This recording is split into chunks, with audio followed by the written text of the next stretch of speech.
otesimolu genu m ntị n'olu onye lụrụ nwaanyị mara mma ya kele n'Chukwu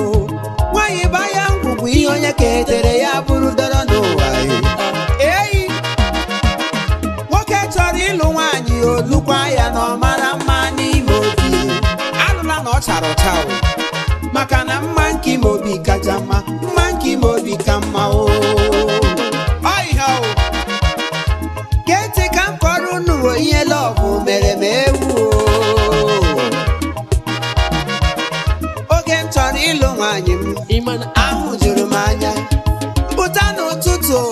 ụmụ nwaanyị agbakasa ụfọdụ ndị dị ojii ma ahụ ndị dị ọcha ndị na-akpa ike yori yori ha na-akụ anya bambam ha bụ ndị na-aga hapụ ya ọlaedo ka ị mara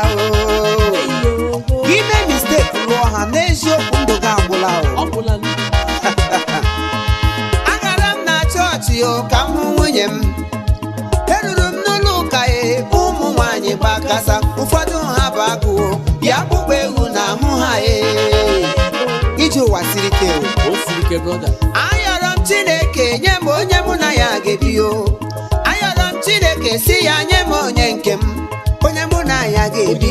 onye obi mụ na ya bụ ofu onye ga-ahụ m n'anya were m dịka onye nke ya ekpere mkpere n'ezie Chineke zara m ekpechara nụ m ekpere Chineke zara m o wee nye m onye nke m nye m onye nke m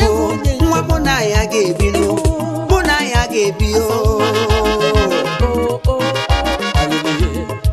agbara ya lọta n'ụlọ ndị mmadụ agbaka erutere mbe nna m my mother etie Reverend Father etie my friends etie ụmụnna m etie nwanne m esokwa m tie tupu ị na-amazi ihe mega idu adabazienụ ndị mmadụ eribe oriri agbamakwụkwọ ị ga-ebe ntị m akọrọ gị DJ Love Amaka nne m lọvụ gị mere m ihe lọvụ gị mere m ihe lọvụ gị mere m ihe nhapụ ndị enyi m hapụ ikwu na ibe m